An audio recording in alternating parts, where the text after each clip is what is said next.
Résumé des épisodes précédents. Le film Kaamelott premier volet était désormais annoncé pour le 25 novembre, les images se multipliaient et le casting semblait impatient de pouvoir enfin parler du film. On a hâte d'y être.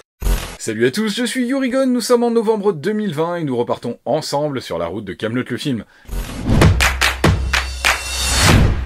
Avant de se lancer pleinement dans les dernières infos, n'oubliez pas que si vous appréciez cette nouvelle vidéo, la meilleure façon de soutenir la chaîne, c'est de s'abonner et d'activer la petite cloche afin d'être au courant des prochaines sorties vidéo. Bref, vous le savez sûrement déjà, mais oui, Kaamelott premier volet ne sortira finalement pas le mercredi 25 novembre 2020. Le premier épisode de Kaamelott au cinéma a vu à nouveau sa sortie décalée, mais cette fois-ci, au vu de l'ampleur de la crise sanitaire liée au Covid, le film se retrouve sans nouvelle date de sortie. Mais la bonne nouvelle, ou en tout cas la bonne nouvelle malgré tout, c'est que tout ça n'a a priori pas du tout été préparé ou même anticipé, et que du coup on a eu pas mal de nouvelles infos et même de nouvelles images, mais ça j'y reviendrai dans la partie spoiler potentiel. Pour rappel, le film a déjà changé 3 fois de date de sortie, tout d'abord le 14 octobre 2020, puis le film a vu sa date avancer au 29 juillet, avant d'être à nouveau reculé au 25 novembre, et concrètement on sent bien que tout ça, ça met à mal les plans de communication et de promotion autour du film, puisqu'on se doute bien que le numéro de septembre du magazine Première, qui avait révélé des images et une interview inédite de Alexandre Astier, avait parfaitement été pensé pour faire monter la pression.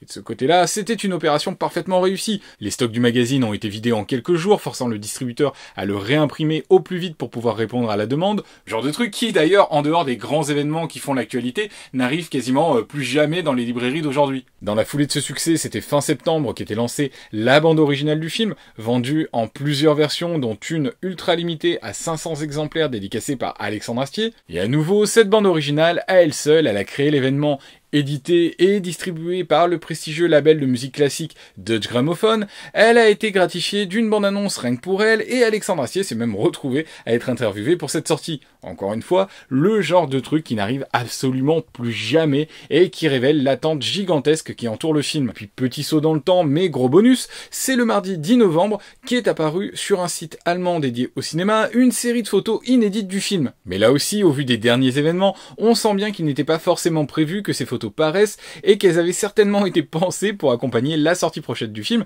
et peut-être bien également d'ailleurs une nouvelle bande-annonce. Donc petite alerte pour le retour des spoilers potentiels et comme d'habitude le timing pour aller directement à la suite des infos que je dirais non spoilantes de la vidéo. On commence donc par la BO du film, et parmi les titres limpides qui confirment ce que l'on a découvert jusque-là, et en particulier dans le teaser, 2 d'entre eux évoquent la présence des Burgondes. Une attaque burgonde et une autre attaque burgonde. À noter que les 2 titres sont particulièrement espacés l'un de l'autre, ce qui laisse à penser que les burgondes seront peut-être assez présents sur l'ensemble du film. De leur côté, l'intrigante à bouclette et m'évanouie au geôle confirment l'importante présence de ce personnage, mais aussi que son apparition dans la bande-annonce correspondait bel et bien à la séquence de la cage bleue, et on a d'ailleurs, dans les nouvelles images parues le mardi 10 novembre 2020, un très beau cliché de ce personnage entouré des soldats blancs, ce qui permet d'ailleurs au passage de parfaitement découvrir leur costume. La bande originale, elle fait aussi mention de la Résistance, de la Table Ronde, de l'Aquitaine, de Gaune, de Léodagan, de Merlin, mais on va peut-être pas forcément faire ici le tour de tous les titres, mais plutôt se pencher sur ceux qui donnent de nouvelles informations, mais aussi les plus énigmatiques. Du coup, dans cet état d'esprit, les nouvelles infos, elles sont surtout à aller chercher sur des titres qui semblent donner le nom de nouveaux personnages qui restent à identifier, comme Yagu, Collègue l'étrangleur, Sheda, mais il y a aussi des mots suivis de points d'exclamation comme Furaja et Orsa qui, à mon avis, peuvent être rajoutés à cette liste. D'ailleurs, Orsa, c'est un nom qui correspond à un personnage historique du 5e siècle, l'époque à laquelle est censé se dérouler Kaamelott d'ailleurs, et qui serait le fondateur du royaume de Kent dans le sud-est de l'Angleterre. Donc on est peut-être là face à un nouveau personnage qui serait par exemple le chef d'un nouveau clan autonome. Et justement, l'un des éléments vraiment sympas de cette nouvelle série de photos, c'est qu'elles font vraiment, mais alors vraiment, la part belle aux nouveaux personnages. Parmi eux d'ailleurs, énormément de nouveaux personnages féminins, et du coup je me demande est-ce que Sheda, Yagu, Collègue, ou Furaja, ou Orsa pourraient être l'une d'entre elles, mais ça c'est pas forcément simple à dire. Par contre, dans ces nouveaux personnages, on a 2 jeunes filles, filmées en contre-plongée, qui, entre leurs bijoux, leurs cheveux et le décor fait de pierre et de cache derrière elles, me donnent l'impression d'être affiliées à m'évanouir. Donc pas impossible d'être ici face aux filles de m'évanouir et Caradoc, qui auraient donc un rôle à part entière dans cette nouvelle histoire. Bon, allez vite faire la bise à tonton Arthur. Allez.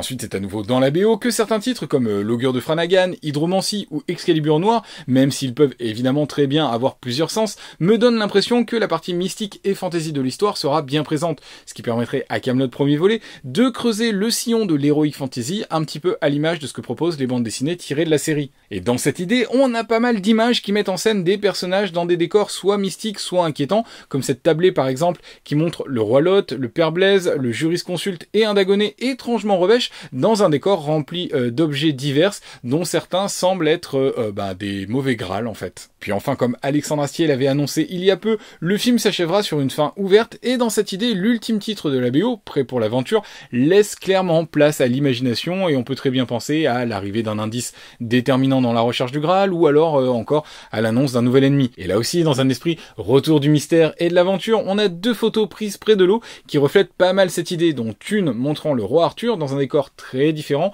des décors enneigés dans lesquels on a pu le voir jusque-là. Au-delà de la masse d'informations qu'a pu apporter la sortie de la bande originale, et puis bien plus tard, la sortie de ces quelques photos sur le site allemand, c'est quelques jours après justement la sortie de la bande originale que le distributeur avait confirmé que la date de sortie du 25 novembre pour le film aurait été la même pour la Belgique et la Suisse, et qu'il n'y avait que le Québec qui pour l'instant n'avait pas franchement de date de sortie bien déterminée. La pression continuait donc de monter, et comme je le disais en début de vidéo, c'est à nouveau la crise sanitaire qui, encore une fois, a obligé ce même distributeur à déprogrammer une fois de plus le film. Le problème, c'est que cette fois-ci, le film est déprogrammé jusqu'à ce que la situation permette une sortie dans des conditions optimales. Autant dire que c'est pas de suite. Juste après cette annonce, on a appris la sortie des livres réunissant les textes de la saison 5 et 6 qui sont sortis aux éditions Télémac les 28 et 29 octobre, ce qui a permis aux fans d'avoir un petit peu de lecture sous la main en ce début de deuxième confinement. C'est aussi à cette période qu'est remontée à la surface une vidéo présente sur le site Vimeo pourtant depuis le 27 mars, présentant une longue intervention de Alexandre Astier au sujet de Louis de Funès à l'occasion de l'exposition sur l'acteur visible à la Cinémathèque de Paris. Nouvelle vidéo qui permet une nouvelle fois à l'auteur de Kaamelott de rendre hommage à cet acteur à qui il a dédié la série. De Funès, pour moi, il apprend aux acteurs que trop ou pas assez, ça n'existe pas. Puis par la suite, c'est le 31 octobre qu'a enfin été mis en ligne un court-métrage dont je vous avais déjà parlé dans la vidéo sur les fans de Kaamelott, Le Dernier Vermouth, réalisé par les frères Aguès et mettant en scène Serge Papagali et Gilles Gravelot, les paysans guetno et repars de Kaamelott, qui incarnent ici deux Savoyards devant faire face à une apocalypse zombie entre deux bitures. Et puis enfin, petite autopromo sans gêne, mais promis pas totalement hors sujet, j'osais souvent parler sur la chaîne de Brocéliande, le projet de web-série fanfiction autour de Kaamelott qu'on a lancé en juin dernier. Eh bien, ça y est, les épisodes sont maintenant tournés et ils réuniront à l'écran Alison Chassan, Sean Geek, Cindy Philippe, Pierre Grenier, Iron Quest, Anonymous, Cyplay, Metallica, Ganache 2, Sébastien Rassia, Chechounet et Benjamin Benzaï Daniel, mais aussi Bogotier de Kermoel et Guillaume Bria, alias le garde du corps de Attila et le roi Burgonde dans Kaamelott, qui viendront ici incarner de tout nouveaux personnages. Et comme on est encore en plein montage et que même le teaser n'est pas encore prêt, en voici juste quelques petites images rapides. Voilà, c'est à nouveau ici que s'interrompt notre voyage sur la route de Kaamelott le film. Si vous avez apprécié cette vidéo, n'hésitez pas à faire tout ce que l'on peut faire ici, liker, commenter, partager, vous abonner et sonner la petite cloche pour être au courant des prochaines sorties vidéo. Et n'hésitez pas non plus à aller faire un petit tour sur les pages Utip et Tipeee pour soutenir l'avenir de la chaîne. D'ici là, et comme d'habitude, je vous dis un grand merci et à très bientôt.